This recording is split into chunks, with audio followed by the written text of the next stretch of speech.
Bom, vamos começar mais uma aula desse mini curso sobre a prova da conjectura de Poincaré.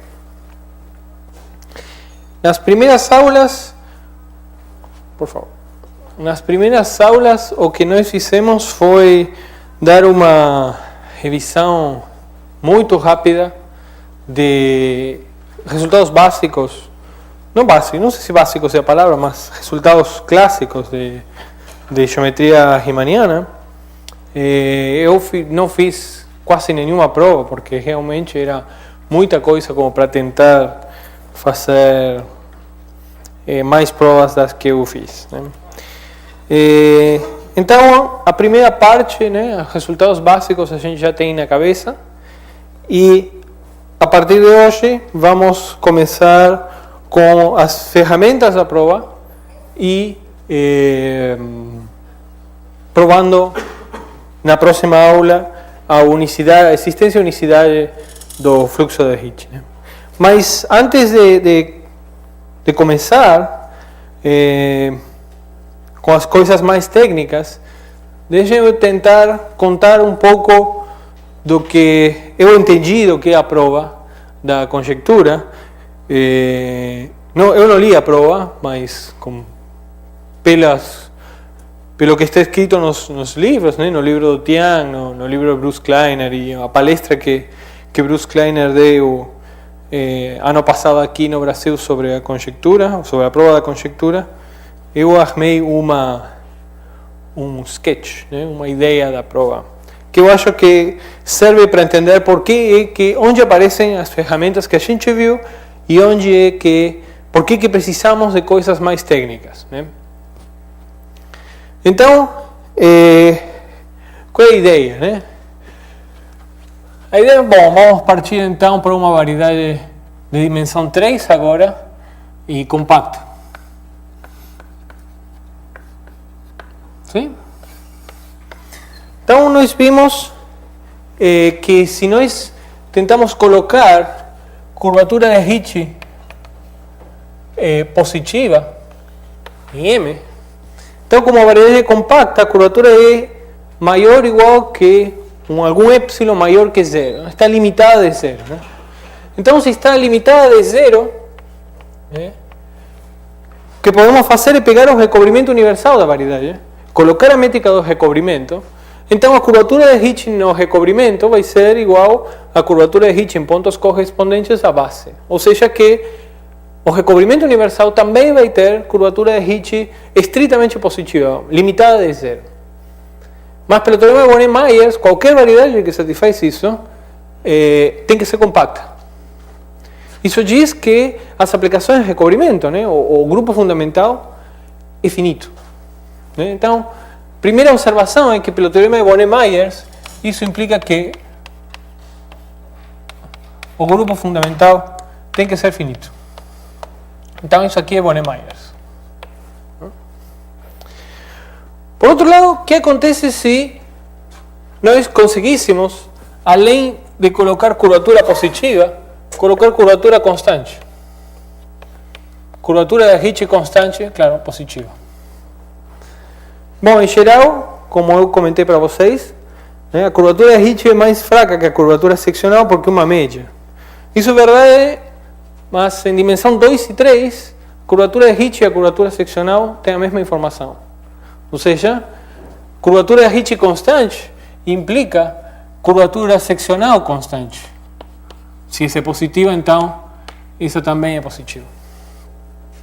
Então, a variedade compacta com curvatura seccional constante, nós vimos que tem que ser uma forma espacial. Ou seja, tem que ser S3 dividido por um grupo de isometrias da métrica, né? Uma forma espacial.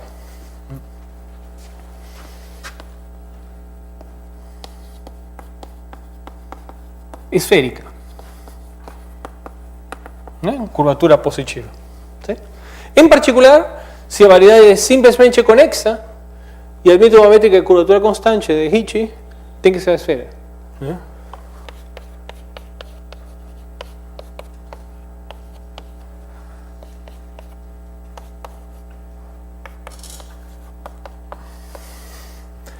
Isso que diz a conjectura de Poincaré. Se vocês têm uma variedade compacta, simplesmente conexa, então ela tem que ser a esfera. Então o que diz esse esquema é que tudo o que vocês precisam fazer é mostrar que a variedade admite uma métrica com curvatura de Ricci constante positiva. Claro, isso é muito difícil. Então, qual foi a ideia do Hamilton, né?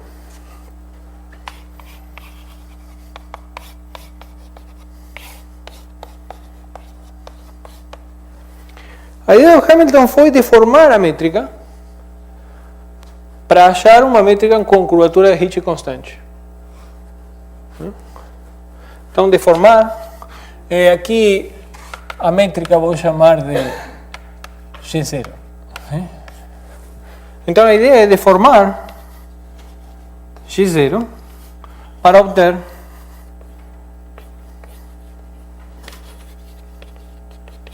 Ricci constante de alguma forma, né? Positiva, claro.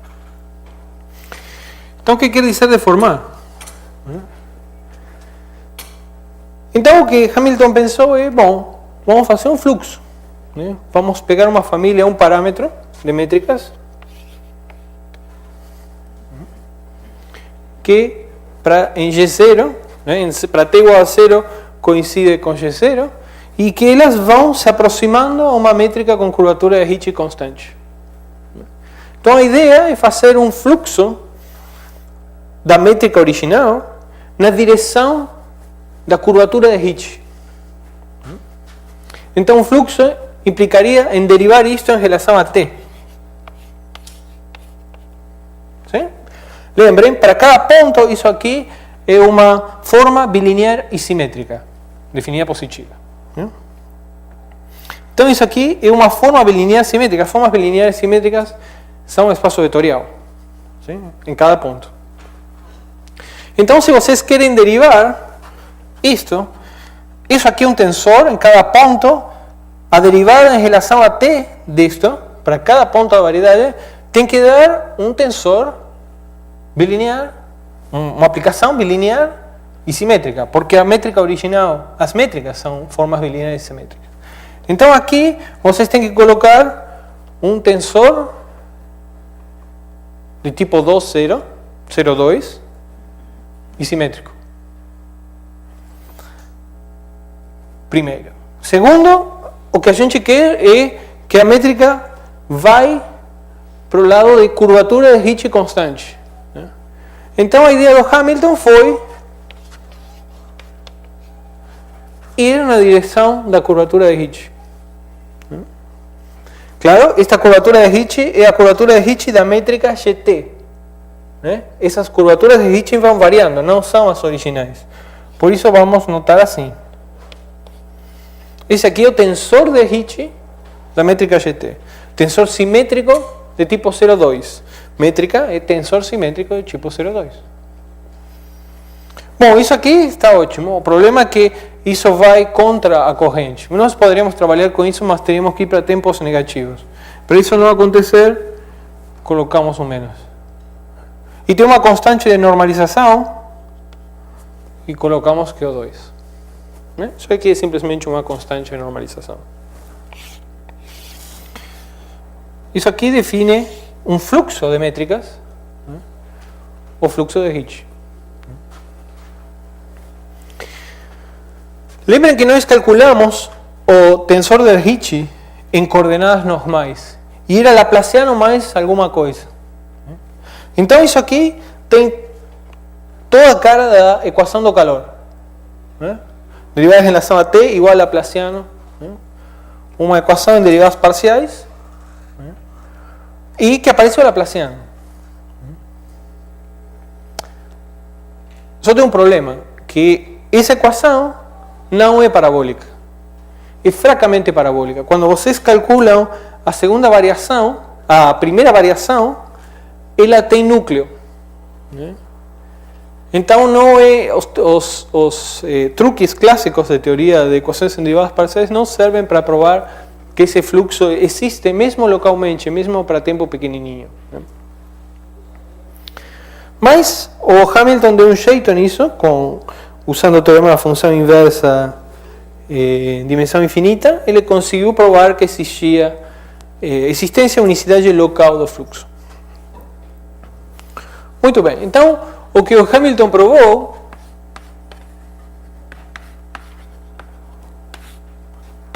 é que quando a curvatura de Ricci original é maior que zero, então o mundo é bonito. O fluxo existe para todo tempo, até um tempo finito, e a variedade, a métrica, vai colapsando. Sim?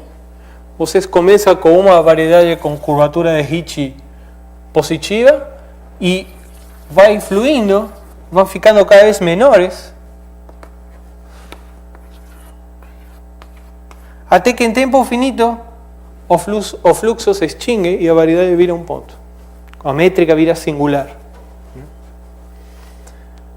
Bom, isso parece que não tem nenhuma utilidade, porque aí sumiu a variedade e não podemos dizer nada. Né? Mas o que acontece é que se vocês pegam uma lupa e olham o que está acontecendo no limite, em tempo finito t, essas variedades vão sendo cada vez mais esféricas. A métrica se parece cada vez mais a uma métrica de curvatura de Ricci constante, positiva.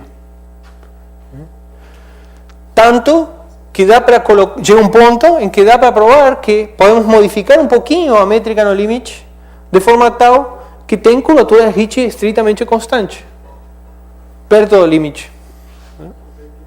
Outra maneira de ver a mesma coisa é, em vez de considerar esse fluxo, cada vez que fazemos um passo, reescalar, para que a variedade tenha volume constante. É um truque típico dos blow-up, né? Ir reescalando a medida para que o resultado final tenha curvatura constante. Outra maneira de ver isso é trocando um pouquinho esse fluxo, renormalizando o fluxo, colocando aqui uma função lambda de t vezes essa métrica.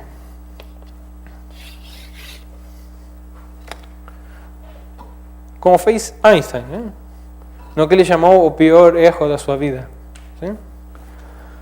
Mas, se vocês colocam como lambda de t a média da curvatura escalar no tempo t, este fluxo tem volume constante. Então, o que vocês veem são variedades, todas com o mesmo volume, que vão convergindo geometricamente a uma esfera redonda.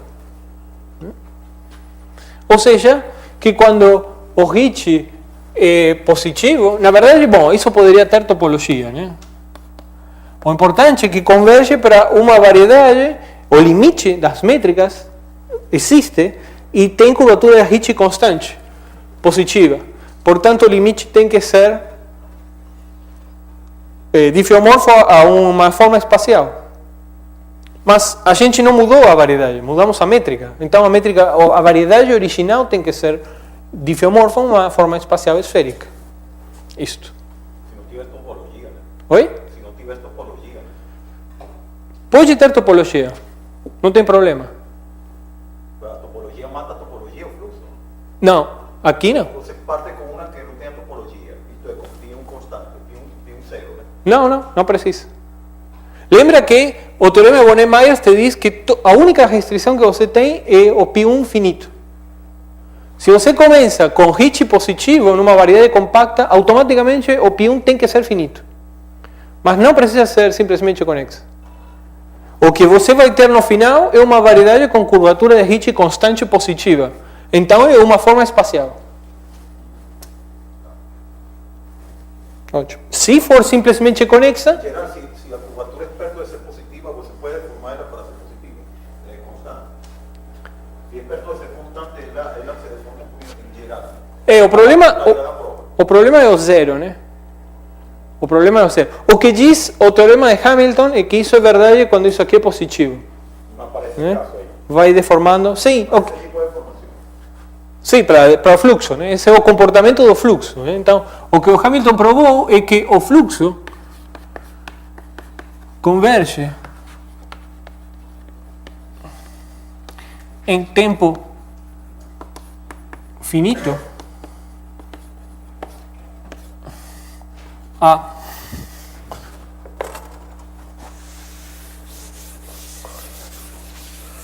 uma métrica de curvatura de Ricci constante. Tipo assim, para toda constante existe un epsilon que depende apenas de la constante tal que toda variedad que tenga curvatura a menos de epsilon de ese K, entonces se puede virar constante essa curvatura. Não, lembra que a variedade é compacta, né? Então, isso aqui é a mesma coisa que dizer que é maior que um epsilon, maior ou igual a um epsilon, maior que zero.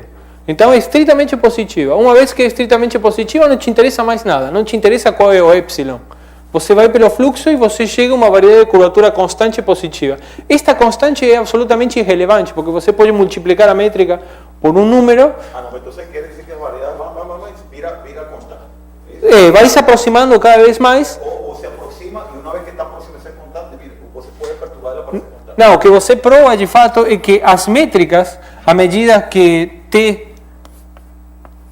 tende para t, elas convergem para uma métrica bonitinha, GT, de curvatura constante. Nesse caso, Quer dizer que existe na variedade uma métrica de curvatura em particular. Certo? Muito bem. Então, o importante é isso, né? O Hamilton provou que quando a métrica, se a variedade admite uma métrica de curvatura estritamente positiva, então ela é difeomorfa de uma forma espacial. Muito bem. Então, mas isso não é a conjectura de Poincaré. Isso diz que, para provar a conjectura de Poincaré, tudo que vocês precisam mostrar é que qualquer variedade de dimensão 3, com grupo fundamental finito ou simplesmente conexa, admite uma métrica de curvatura de Ricci positiva, o que é muito difícil também mostrar. Muita gente tentou por aí e ninguém conseguiu, porque é tão difícil uma coisa quanto a outra. Então a questão é se a gente pode tirar isso.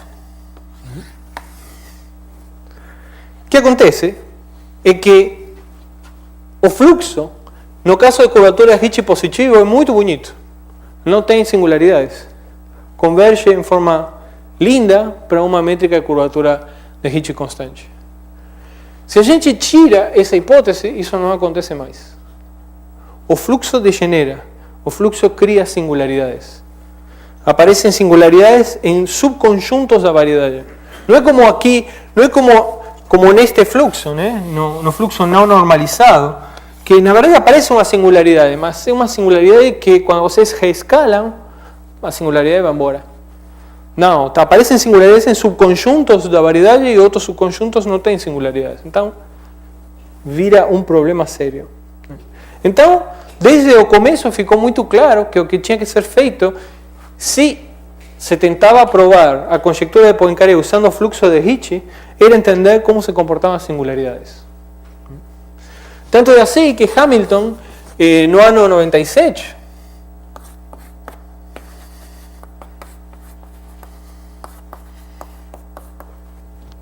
ele, estudando variedade de dimensão 4, ele percebeu que o que tinha que ser criado era um fluxo de Ricci com singularidades.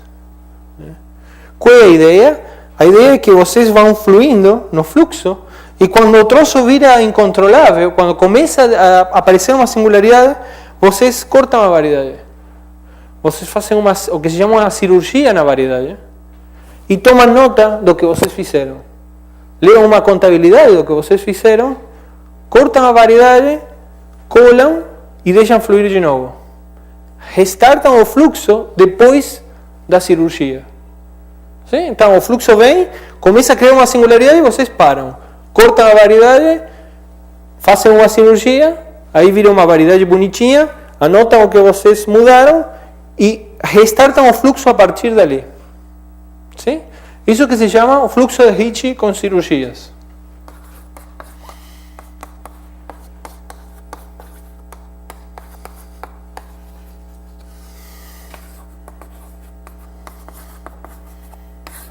Isso é para lidar com as singularidades.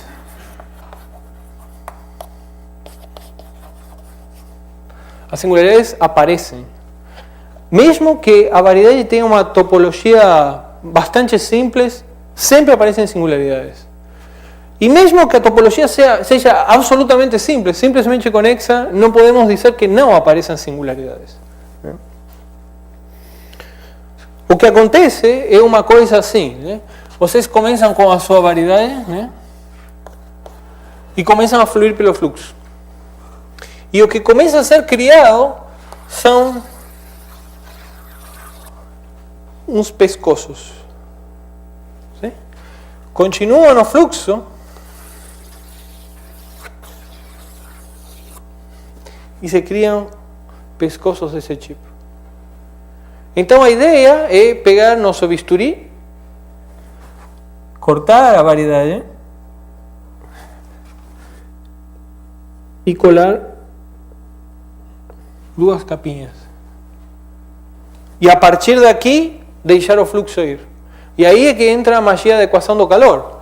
A magia da equação do calor faz com que o que parecia que ia colapsar, o que de fato ia colapsar, uma vez que vocês cortam, deixa de colapsar e volta a ficar gordinho. Isso graças a que as propriedades analíticas da equação do calor.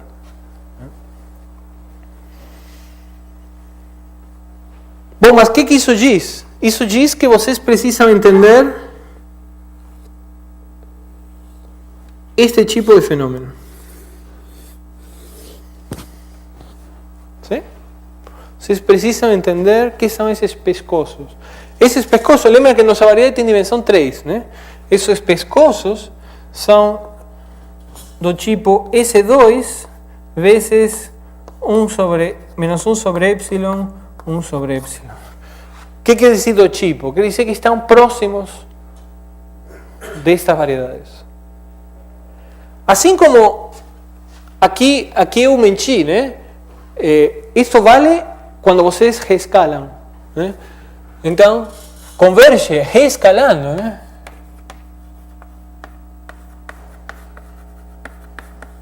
Ou, se vocês preferem, tem que mudar o fluxo, né? Mas não vai ser preciso mudar o fluxo. O que vamos fazer é permanentemente ir reescalando, né?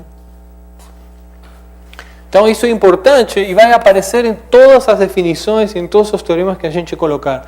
Vamos ver que sempre aparece uma escala, um número que a gente fica multiplicando a métrica, né? Justamente para ela não degenerar.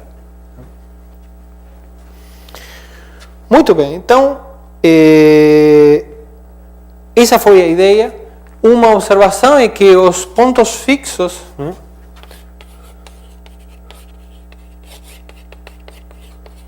pontos fixos do fluxo são justamente as variedades de curvatura de Ricci constante.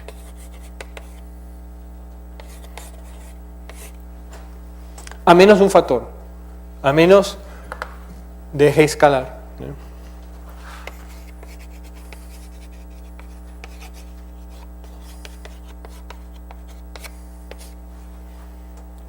Certo? Muito bem.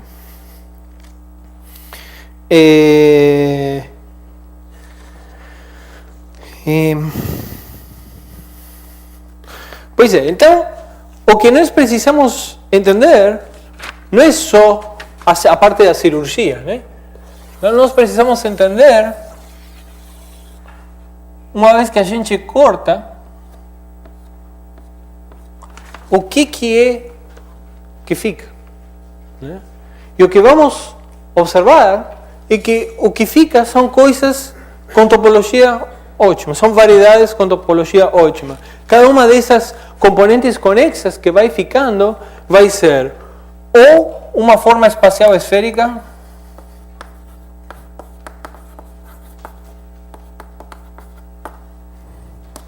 ou S2 vezes S1, ou a versão não orientável disto, seja um fibrado sobre S1 com fibras S2 Então, S2 fibrado sobre S1 não orientável. Só tem um. Então, o que precisamos ver é que essas partes que vão ficando vão convergindo a uma dessas três possibilidades. Observem que o grupo fundamental desta é infinito. O grupo fundamental desta também. O único que tem grupo fundamental finito é esta. Sim? Observem também o que nós fizemos aqui. Nós fizemos o oposto de uma operação muito estándar em topologia, que é a soma conexa. Como vocês têm duas variedades, existe uma operação topológica que dá uma união, uma espécie de união entre elas. O que vocês fazem é o seguinte: aqui está M, com alguma topologia, peguem um pontinho de M, aqui está N, peguem outro pontinho de N. Né? Agora peguem uma bolinha suficientemente pequenininha. Sim? Cada uma dessas bolas é difeomorfa a uma esfera. Sim? Essas duas bolas, então, são Sn-1. Aí vocês tiram a parte do meio e vocês colam diferenciavelmente um cilindro.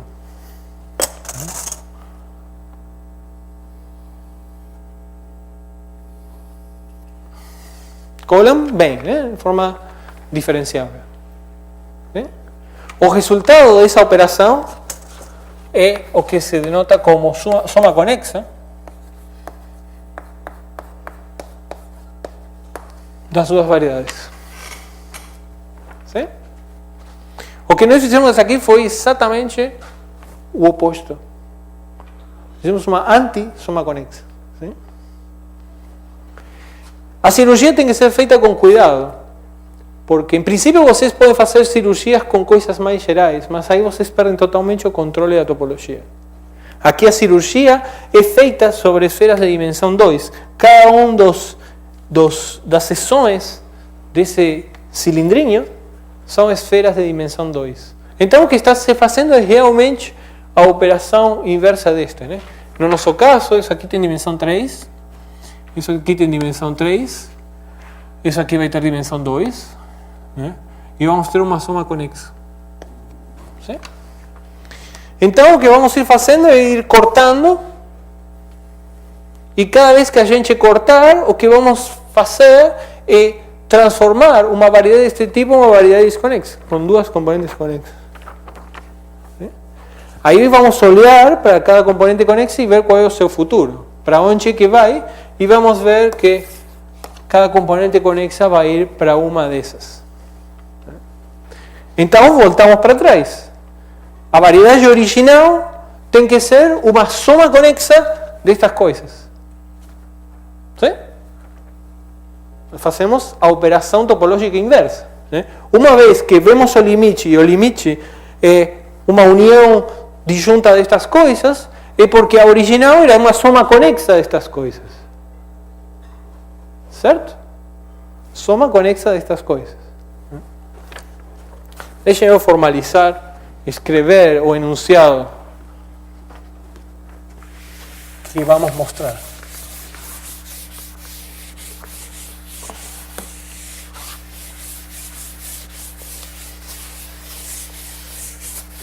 Depois você prima, você simplifica a coisa. Sim. Sim, claro. Aí fica um pedaço de uma esfera. Depois você vai tirar um pedaço Isso. e então você vai reformar e vai ficar. Isso. De fato, se for prima, não apareceriam essas coisas. Né? Porque aparece, mas na verdade é outro pedaço de uma esfera. Sim, isso, exatamente. Isso.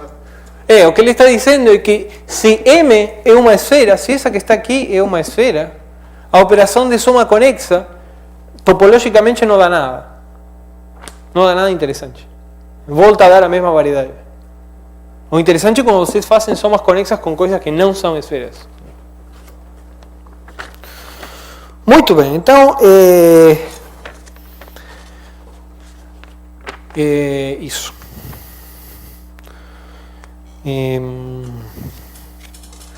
Então, a ideia é mostrar o seguinte. Teorema. Seja M3 fechada.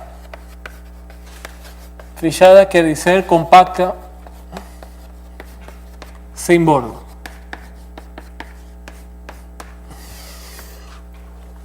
Então, suponha que não existe um espaço projetivo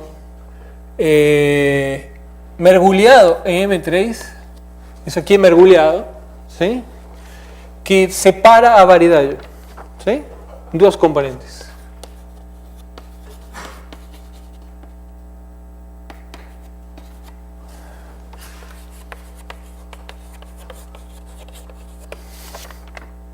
Sim? Então,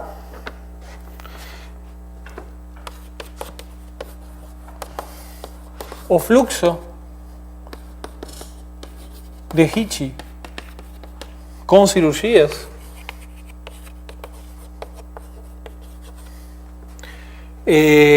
existe, né?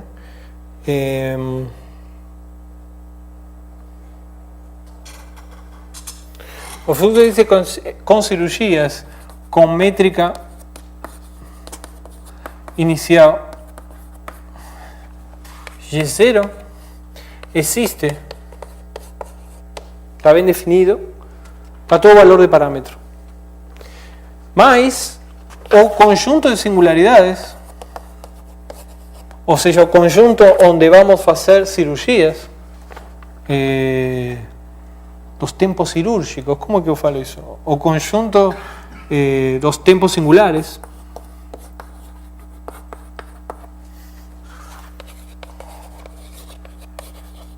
é discreto.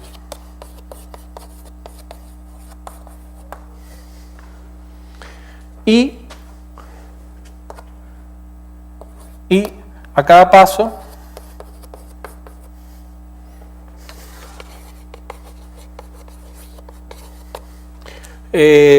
acrescentamos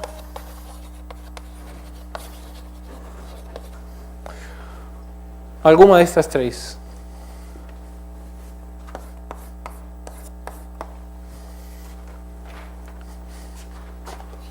Uma das essas. Ou, bom, isso. Né? Você vê como caso particular tem somas diretas, somas conexas de formas espaciais esféricas. Em particular aparecem também coisas como EGP3, soma conexa com EGP3. Né? Certo? Bom, o seguinte, bom, isso aqui é complicado, né? Porque aparece essa hipótese aqui. Se é orientável, não aparece isso. Isso. Mas lembra que nós estamos querendo provar algo mais geral, né? Então, para conjectura Poincaré você não precisa. Pois é. Pois é.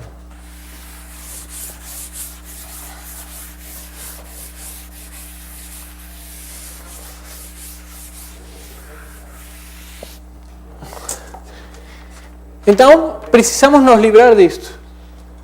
Sim? E a gente se livra disto assim. Teorema. Se o grupo fundamental é um produto de grupos finitos ou cíclicos, onde cada GI é finito ou cíclico, então não aparecem essas coisas. Então esses aqui são finitos ou cíclicos. Então não existe R2 em M que separa a variedade. Então existe o fluxo de Ricci. Tem coisas que aparecem além das formas esféricas. ¿Sí? Mas todas essas têm grupo fundamental infinito. Cada uma destas componentes conexas que vão aparecendo, que corresponde a estas partes, vai ter grupo fundamental infinito. Isso é um comando livre para o grupo. Isso. Mas em particular, isso diz que corolário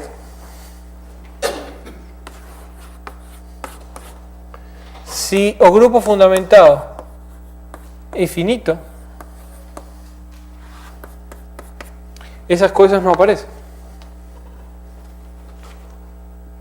E se essas coisas não aparecem, ficamos com formas espaciais esféricas.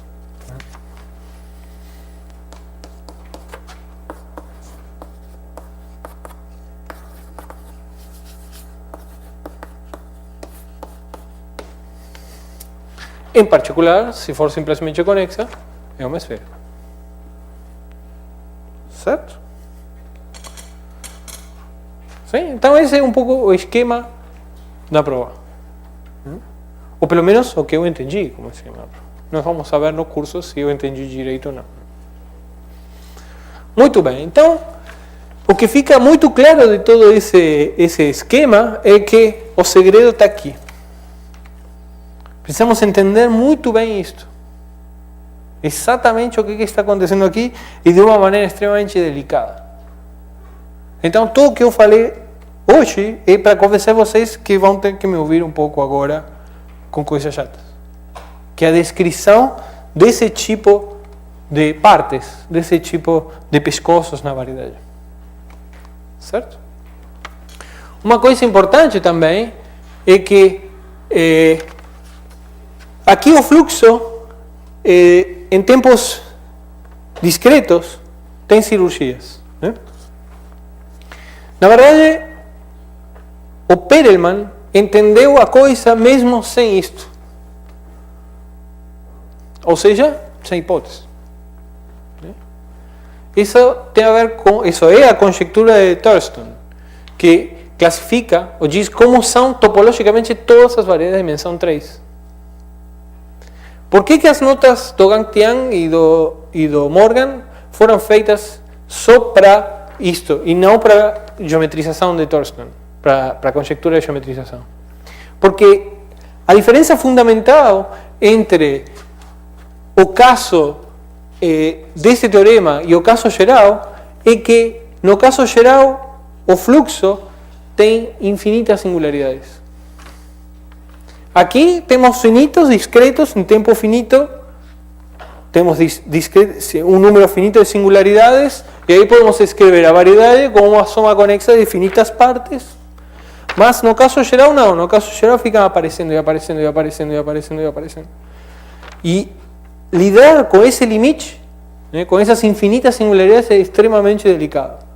É bem mais delicado do que o caso da conjectura de Poincaré. Por isso que o livro foi focado na prova da conjectura de Poincaré. As notas de Bruce Kleiner e de Lott, elas incluem a conjectura de geometrização. Elas estão feitas para as duas coisas. Né? Mas o livro de Morgan e Tian não. O livro de Morgan e Tian foi... Isso não se elimina com um recorrimiento duplo.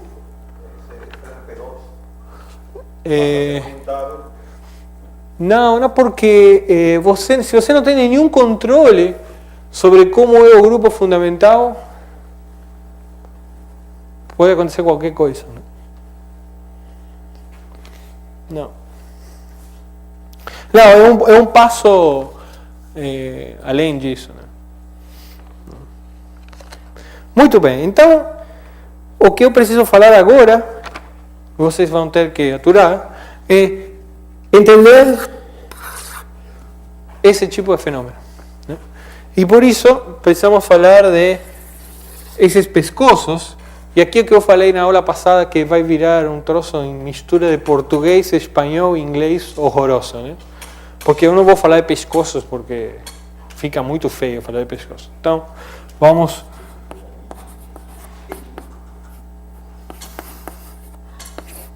falar de epsilon next. Né? Esses aqui vão ser nossos epsilon next. Né?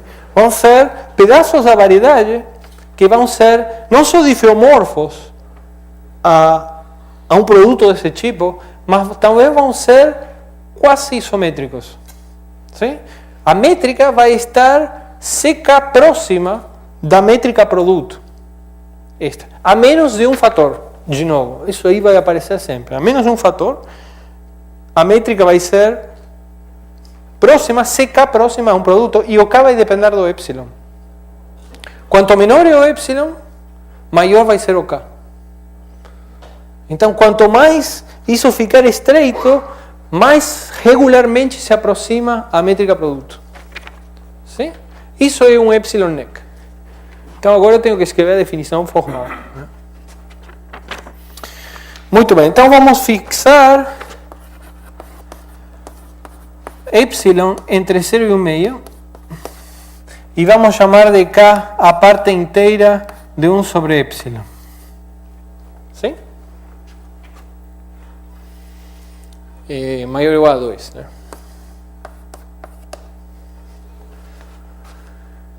Então, definição. O que é um epsilon? Bom, primeira definição. Vamos fixar também na nossa variedade uma métrica G0. Sim? Então, definição, seja X um subconjunto de M e G uma métrica em X. Então, dizemos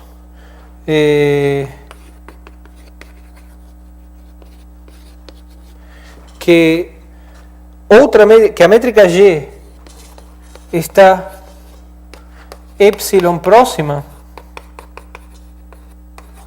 de G0 se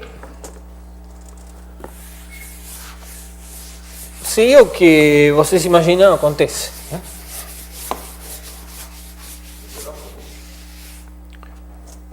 Oi? G0 é a original.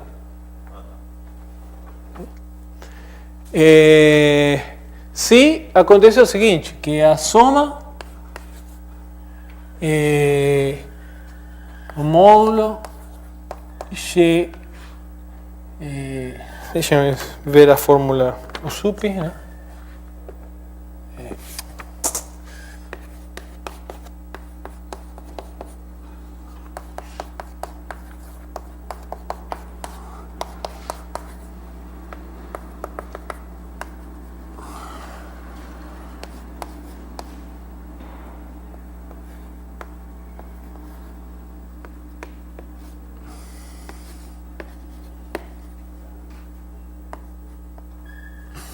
Vale isso, né? Várias observações, né? O que é isso aqui? Isso aqui é a derivada covariante, mas a derivada covariante da métrica G0, né? A iésima derivada covariante de G. Né? Aqui não aparece o G0, mas na verdade está oculto, né? Lembrem que a métrica de Levi-Civita satisfaz isto, né? Então, se vocês preferem, podem colocar G menos G0. O K, a única coisa que talvez não estejamos acostumados é que o K depende de epsilon. Né? À medida que o epsilon é pequenininho, estamos exigindo mais derivadas. Certo? Muito bem. Claro que vocês podem dizer que G esteja epsilon próxima de G0 na topologia CK. Né? Quando isso vale. Aquilo que nós todos estamos acostumados. Né? Mas aqui estamos pedindo que o K dependa do epsilon. Muito bem. A mesma coisa vamos definir quando para fluxos, né? Quando a G depende de um parâmetro T. Mesma definição. E a derivada é só em relação aos pontos na variedade. Não entra a derivada temporal. Né? Então, o fluxo vai estar próximo se todas as derivadas espaciais, né? Ou seja, todas as derivadas e para pontos na variedade estão próximas, mas a gente não se importa com o parâmetro temporal, porque isso é o fluxo que dá conta do parâmetro temporal. Muito bem, então, definição.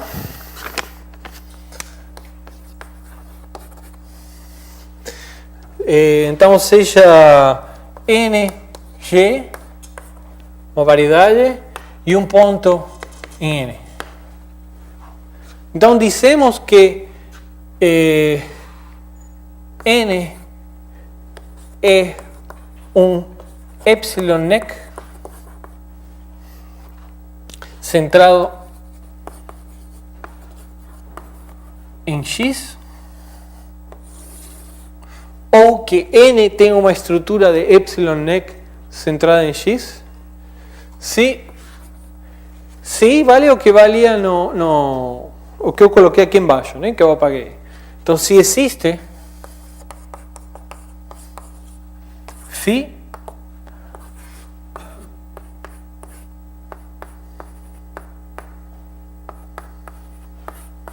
uma aplicação a N, difeomorfismo,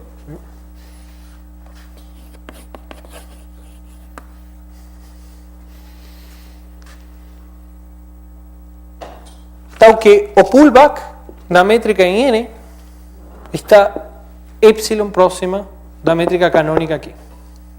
A métrica canônica que estamos botando é a métrica produto, e a métrica na esfera é de curvatura 1 meio, não é de curvatura 1 meio.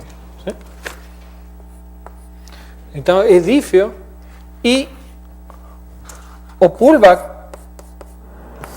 de G vai estar epsilon próximo da métrica canônica. Bom, quase. ¿Sí? Isto a menos um fator. E o fator vai ser a curvatura escalar em X. Então, isso que está aqui, lembrem, eu não sei se eu falei, mas o pullback, né, de um tensor em geral, né,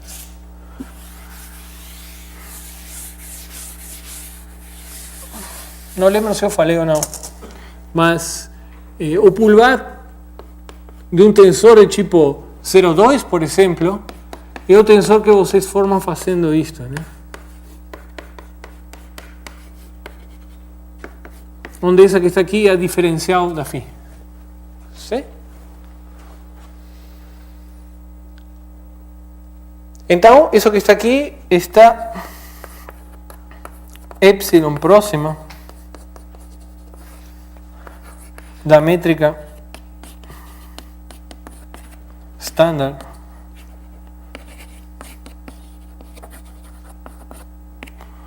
em S2 vezes menos 1 epsilon, 1 epsilon.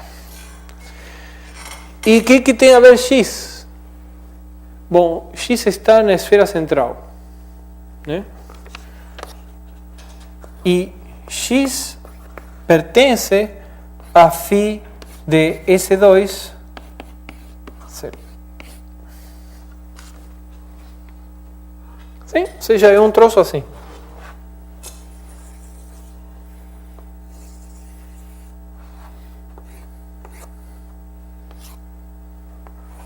Por aqui mora X.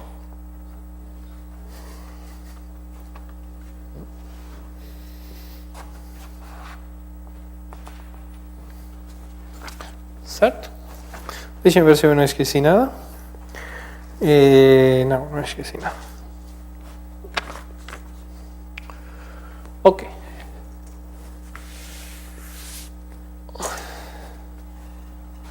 Observem o fator, né?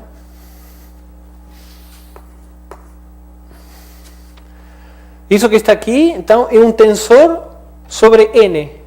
Depende para cada ponto Y de N. Se vocês fixam X, isso aqui é um número, né?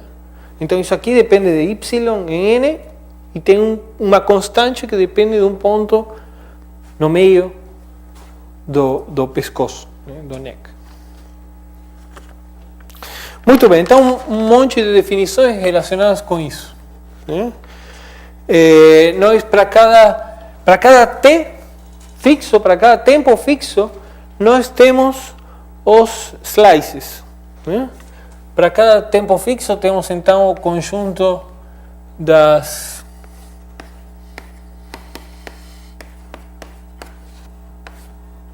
cada um dos slices, então t é menos 1 sobre epsilon, 1 sobre epsilon. Esses aqui se chamam a família de 2 esferas do epsilon neck.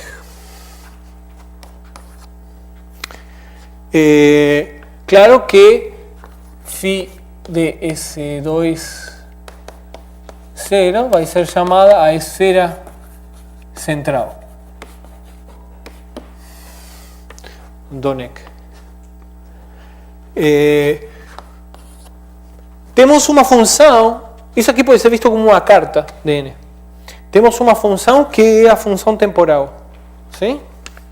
Temos então definida Sn, uma função de n em R, que nada mais é do que Sn igual a π2 composto com φ menos 1. Sim? Φ menos 1 vai de n no produto e projetamos no tempo, sim? No segundo fator.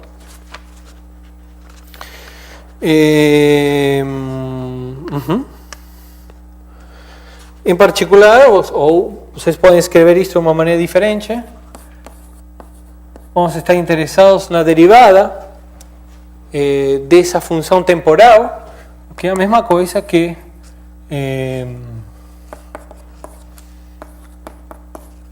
a diferencial do parâmetro t. Daqui, dessa formulinha e essa propriedade, segue que podemos calcular a norma disso aqui. Então, a norma desse vetor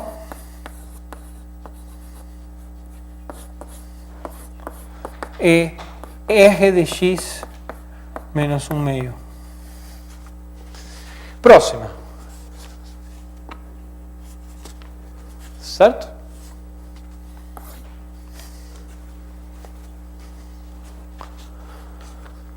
Ok? A estrutura oposta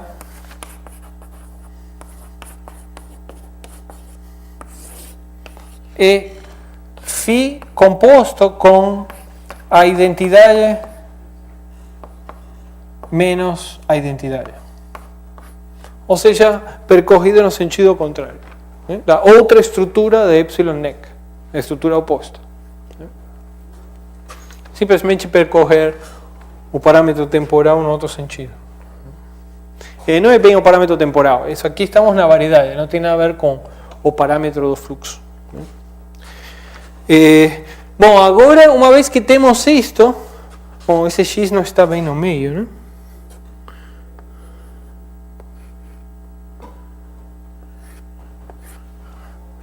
Uma vez que temos isto, nós podemos falar, por exemplo, da metade positiva do neck.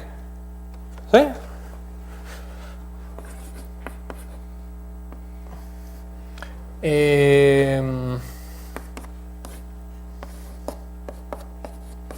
Isto vai ser a metade positiva.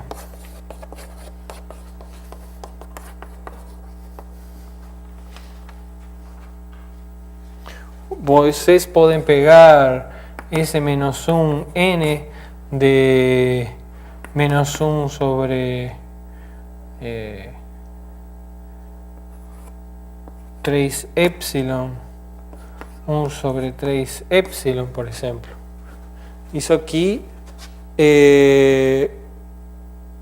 vai ser a terceira parte central do epsilon neck.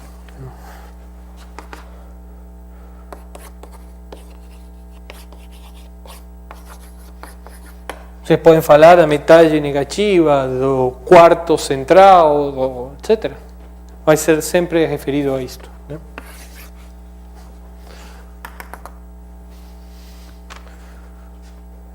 Certo?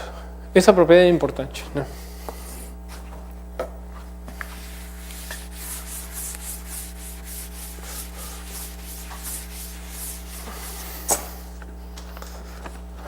Muito bem. Bom, então, isto é um epsilon nec, ou uma estrutura de epsilon nec centrado em x. Então, o que é um epsilon nec numa variedade? É um aberto que tem uma estrutura de epsilon nec. Então, um epsilon nec em M é um aberto N contido M com uma estrutura de epsilon nec. Sim? Isso é um epsilon nec numa variedade. Isso é o que estamos interessados em estudar, exatamente. A escala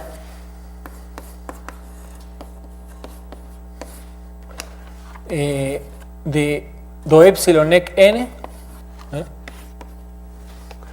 a escala de n é esse número. ¿Sí? A escala de n é eje n, eje de x. Menos um meio, né? Que tem a ver com esse número que está aqui. E o raio o raio geométrico da esferinha central.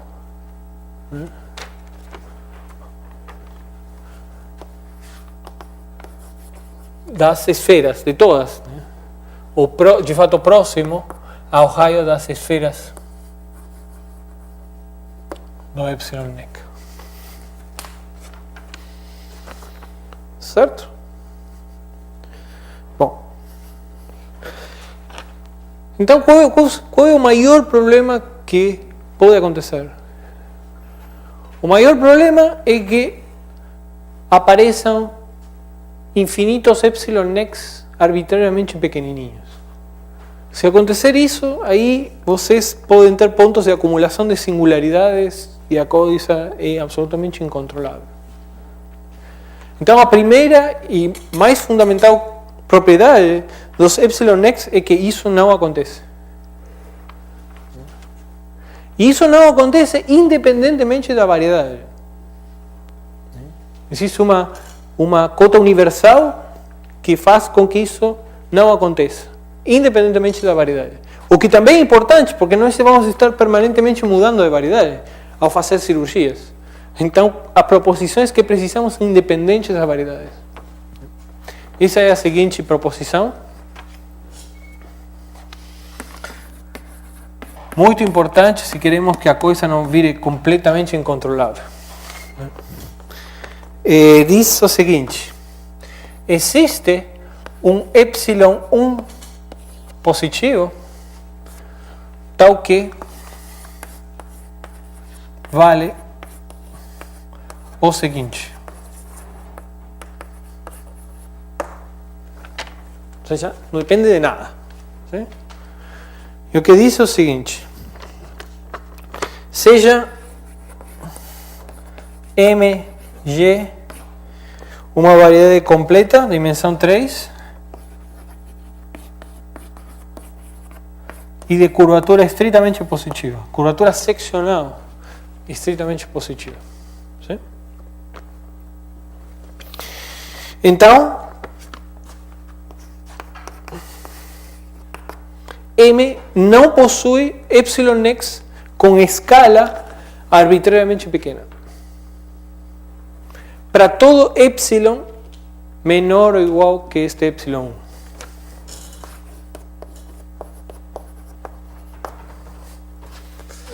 1. Não existem epsilon necs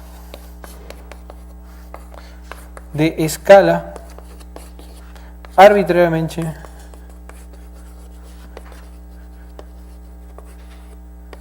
pequena.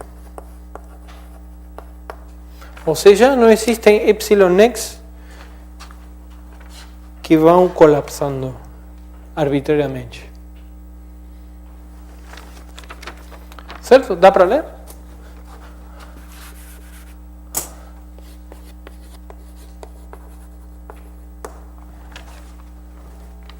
Sim? Vamos provar isso. Vamos dar uma ideia.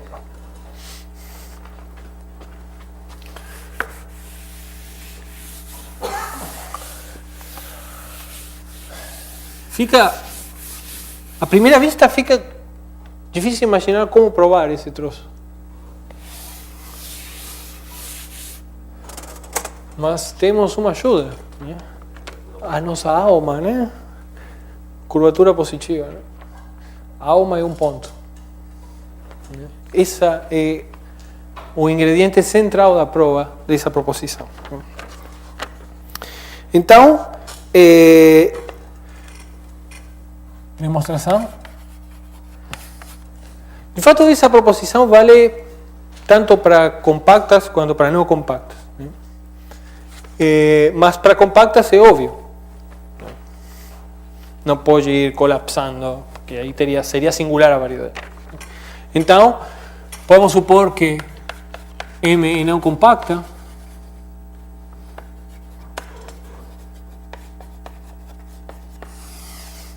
E pegamos F, pegamos então P, a alma de, chamei M, pegamos a alma de M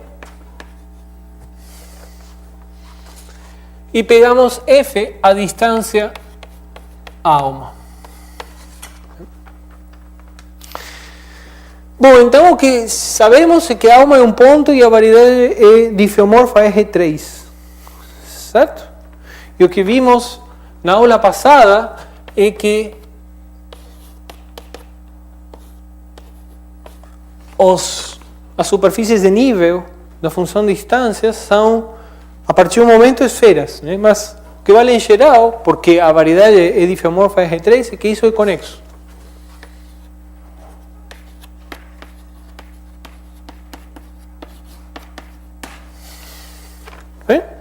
Isso porque a variedade é R3. Muito bem. Então agora pensamos num lema.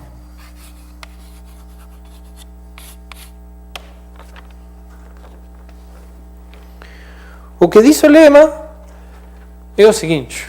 Vou fazer um desenho.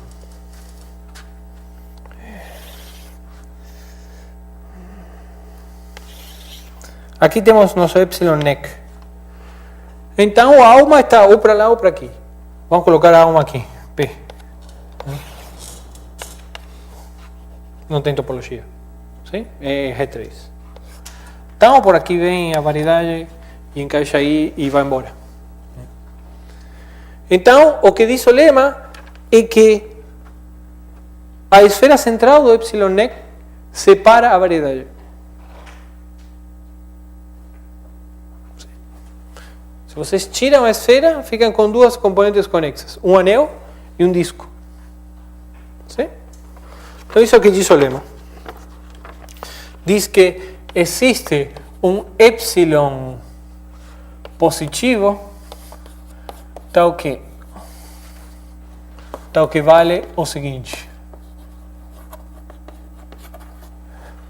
Um epsilon, vamos chamar de epsilon. Então, o que vale é o seguinte. Então, se M é não compacta, e P é alma, então,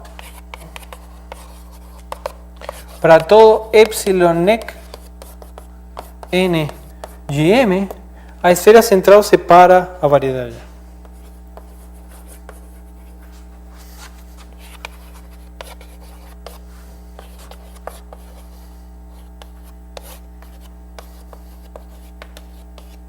Separa M.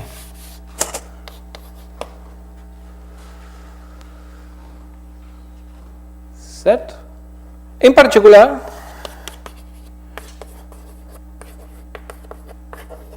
o que acontece quando temos dois epsilon x? Bom, suponho que tem um epsilon x aqui, outro epsilon x aqui. Onde pode estar a alma? Bom, a alma poderia estar aqui. Sim? Poderíamos ter que a coisa faz assim. Mas isso contradiz isto. Porque a esfera central disto separaria a variedade. A esfera central, esta separaria a variedade. E a variedade teria dois fins. Mas não tem dois fins. A variedade é R3. Né? A alma, a curvatura é positiva. A alma é um ponto. A variedade é R3. Então isso não pode acontecer. Então a alma tem que estar num dos dois lados. Por exemplo, aqui. Então, a variedade vem assim. Aqui começa um epsilon x. Continua aqui. Vem outro epsilon x. E vai embora. Como cada uma dessas esferas centrais separa a variedade, né? Então o que fica no meio é um anel. Então, em particular, isso que diz, ou em particular, as esferas centrais de 2 epsilon x limitam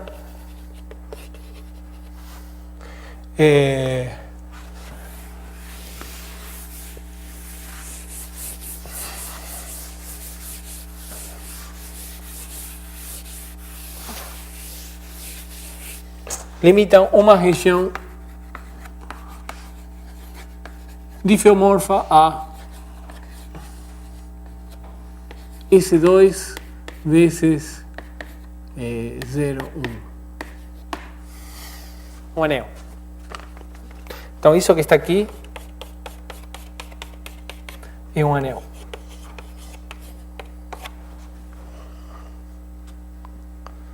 Sim? E por que vale esse lema?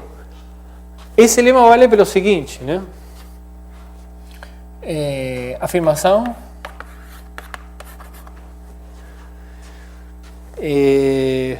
Também existe um epsilon positivo, tal que vale o seguinte.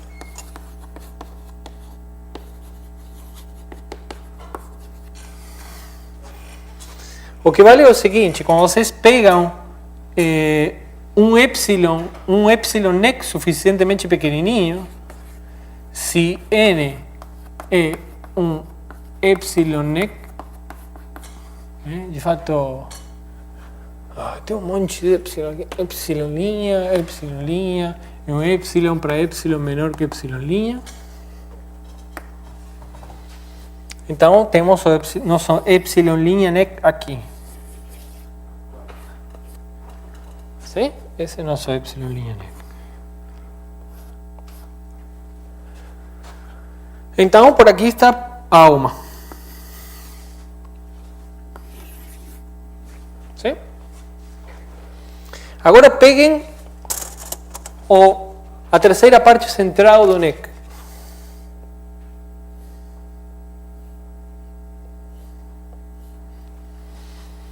Peguem qualquer ponto lá.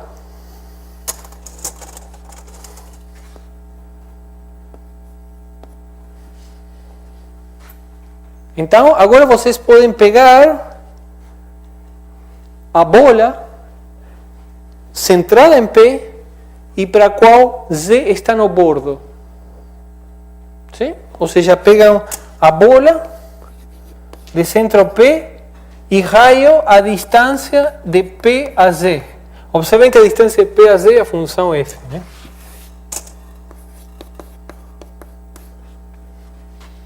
Isso é uma bola métrica. A bola métrica vai passar por Z, né? O fecho. O bordo da bola métrica, por aqui está Z. Então, a bola métrica vai passar por aqui. Bom, o que diz esta afirmação é que o bordo dessa bola métrica é isotópico à esfera central. Que dá para acreditar, né? Porque isso aqui é um epsilon nec, epsilon suficientemente pequenininho, particular Z está bem longe da alma. A bola métrica, então vai ser o bordo, isso aqui vai ser o bordo, chame isso aqui de B, depende de Z, né? Então isso aqui é o bordo de BZ, é isotópico à esfera central.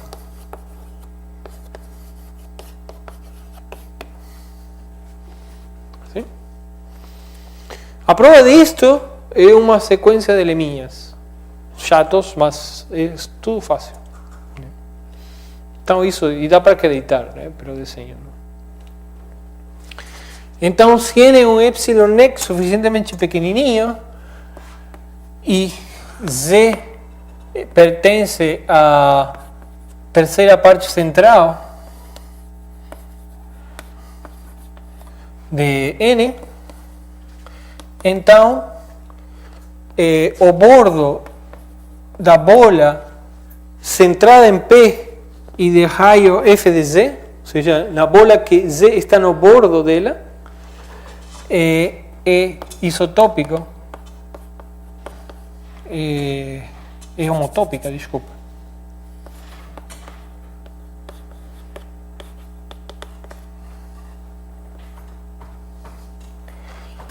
A esfera central.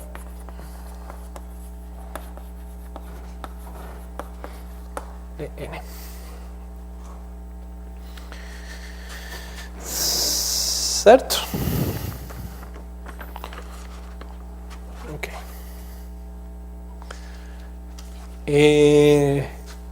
Então, claro que se vocês não têm dificuldade em acreditar nessa afirmação, isso implica o lema, né?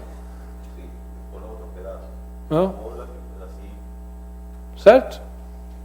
Uma vez que esses dois são isotópicos, como esse bordo desconecta a variedade, o outro também. Né? São isotópicas, homotópicas, essas duas coisas. Muito bem, então isso implica o lema, né? Isso implica o lema. Então, sabemos que cada um desses dos bordos, os epsilon nec, separam a variedade. Do bordo não, desculpem, das esferas centrais. Eu sei que isso não é muito divertido, mas precisamos para... É a parte central, né? A parte onde se controla a topologia são nos epsilon necs. Né? Então é absolutamente central entender bem o que está acontecendo. Então isso prova o lema e ainda precisamos provar a proposição. Né? Então o que vamos fazer? Vamos supor que tem dois epsilon necs.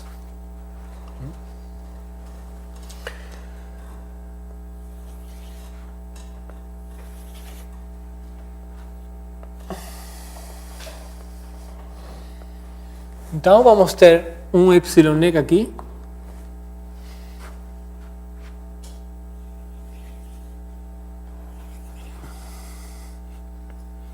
Outro epsilon nec aqui.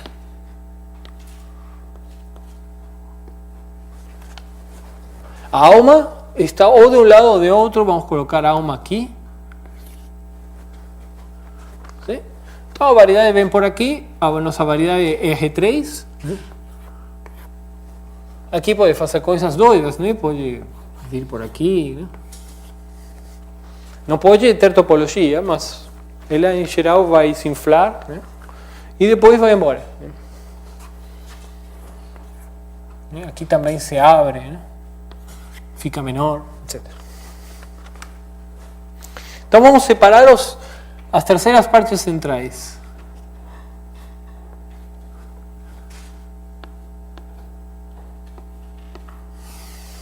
¿Sí? Temos essas funções em cada um dos epsilon necs. ¿Sí? Temos então a função Sn1 indo para lá, a função Sn2 indo para lá. Se apontam em direções contrárias, vocês pegam a estrutura oposta, né? Certo? Então podemos supor que as duas apontam para o mesmo lugar. E vamos construir uma função teste com essas duas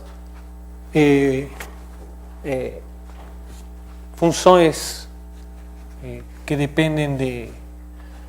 Esse T aqui não é uma boa ideia, não. Esse aqui deixa eu colocar esse, né? Não tem nada a ver com o fluxo, ainda não pegamos nenhum fluxo, né? Então, temos essas terceiras partes aqui. E vamos agora definir uma função φ. A função φ é o de sempre, né?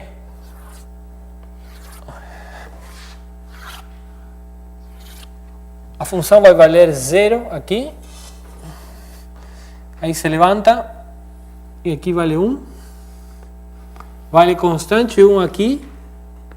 Até que cai para 0 aqui. Aqui é constante 1, então. Aqui é 0. Essa é a nossa φ. É uma função de eje em eje, seria, né? Mas isso, claro que dá uma função de teste sobre a variedade, ¿sí? Usando estas aplicações, podemos levar φ sobre a variedade, ¿sí? Muito bem, então essa vai ser a nossa função teste. O que nós queremos usar? Queremos usar que as funções de Busemann são subarmônicas. O que acontece com a função de Busemann? Bom, a função de Busemann pode ser muito ruim, né? Mas o que fazemos é o seguinte: pegamos agora aqui, pegamos P e pegamos um raio, lambda, raio, saindo de P. Lembrem, a variedade não compacta, tem um raio. Então tem a sua função de Busemann. A função de Busemann associada ao raio, que sabemos, como a curvatura é estritamente positiva, que ela é subarmônica. ¿Sí? Então, o que acontece nos pontos onde a função de Busemann é diferenciável? Esses são os pontos fora, em particular, são todo ponto fora do cat locus, que tem medida 0, é um lugar onde a função de Busemann em P é diferenciável. É diferenciável no ponto correspondente. Então, em particular, o conjunto de pontos onde essa função de Busemann é diferenciável aqui, tem medida total. E o que acontece com o gradiente dela? O gradiente da função de Busemann, né? Então, para todo x nas regiões raladas, né? Onde B lambda é diferenciável,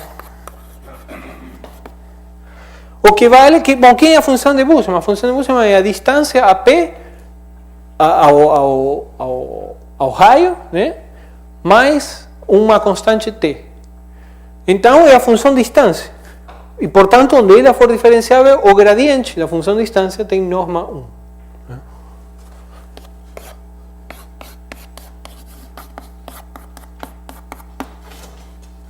Sim? Bom, em particular, o gradiente está em L2 local.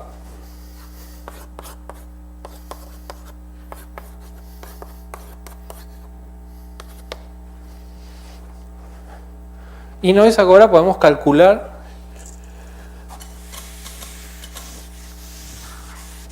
e usar a subarmonicidade da função de Busemann com essa função de teste. Agora podemos calcular isto.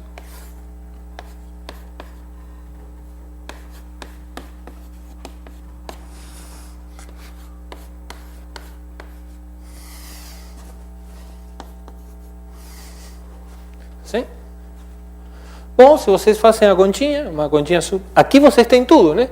Isso aqui, a função φ, fora dessas duas regiões é constante, então essa integral morre e não existe. Então tudo o que interessa é dentro dessas duas regiões. Sim? Nessas duas regiões, isso aqui é um cilindro. Está epsilon próximo de um cilindro na topologia que vocês quiserem. Sim? Então, fazendo a conta e lembrando que isso aqui é um cilindro fininho, né? Isso aqui, quando vocês fazem a continha, dá,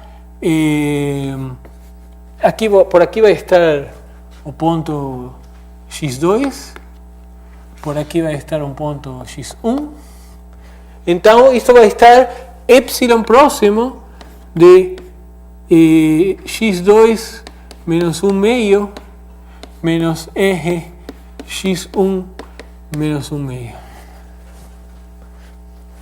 Nas notas do Gantian, ele bota menos 1 e não menos 1 meio. Eu fiz a conta e me dá menos 1 meio. De qualquer maneira, isso não. De qualquer uma das duas alternativas, o resultado sai, vamos ver por que agora. Isto vezes o volume da esfera S2, né? Curvatura 1 meio. Isso por um lado. E por outro lado, quem é esta, né? Isto é a mesma coisa que menos a integral de B lambda Laplaciano de φ. Ou, se vocês preferem, a distribuição Laplaciano de φ aplicado, Laplaciano de B lambda aplicado a φ menos. ¿Sí? Agora, B lambda é subharmônica. E φ é positiva, né? Φ é maior ou igual a zero, com suporte compacto. Isso diz que isso que está aqui é menor ou igual a zero, ou seja, tudo isso é maior ou igual a zero. Isso aqui é uma igualdade a menos de um epsilon pequenininho, né? Bom, mas isso que está aqui implica, né, que eje de x2, né, por aqui está x2, é menor ou igual que eje de x1 a menos de um epsilon. Então, colocar um 2 aqui.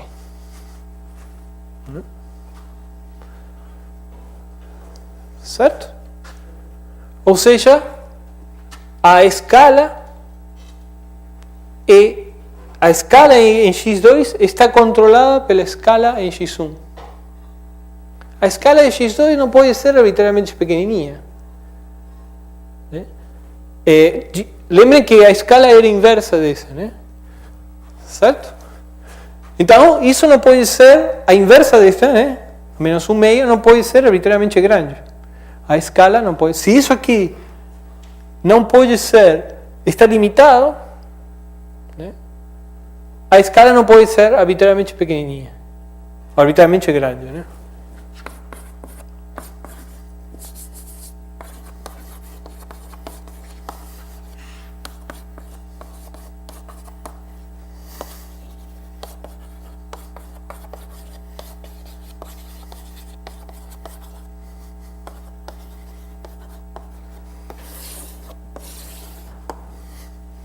Ou seja, segue a proposição.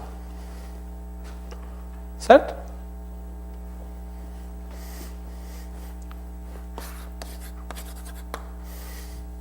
Ok? Muito bem. Um corolário, na verdade, um corolário da demonstração é o seguinte. Corolário. Vamos escrever isto, né? Corolário, seja o epsilon que dá esta afirmação. Sim? Epsilon como na afirmação.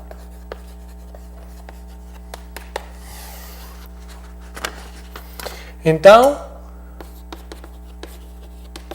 existe uma constante C que só depende de epsilon, tal que vale o seguinte.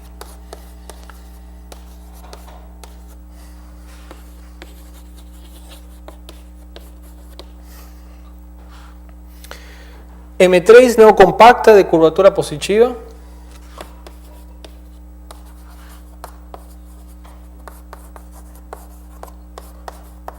Curvatura seccional positiva. E N um epsilon nec em M. Disjunto de P e centrado em X. Da alma e centrado em X. Então, a escala se controla, né? Para todo, então, para todo epsilon nec em linha disjunto de N y disjunto de P, disjunto da alma, o no contendo almas, as escalas están relacionadas así. Para todo epsilon nec N línea disjunto de N y disjunto de alma centrado en X línea,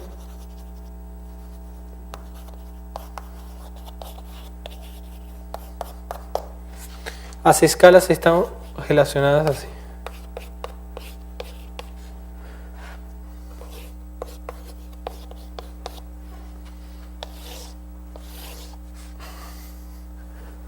Certo? Então, com um epsilon nec, controlamos as escalas de todos os outros. ¿Sí? As escalas não podem estourar.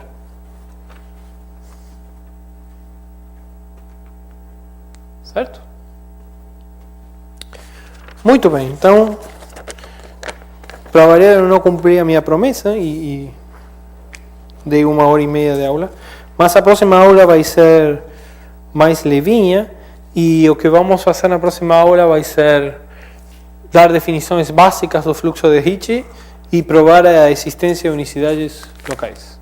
Certo? Então, até amanhã.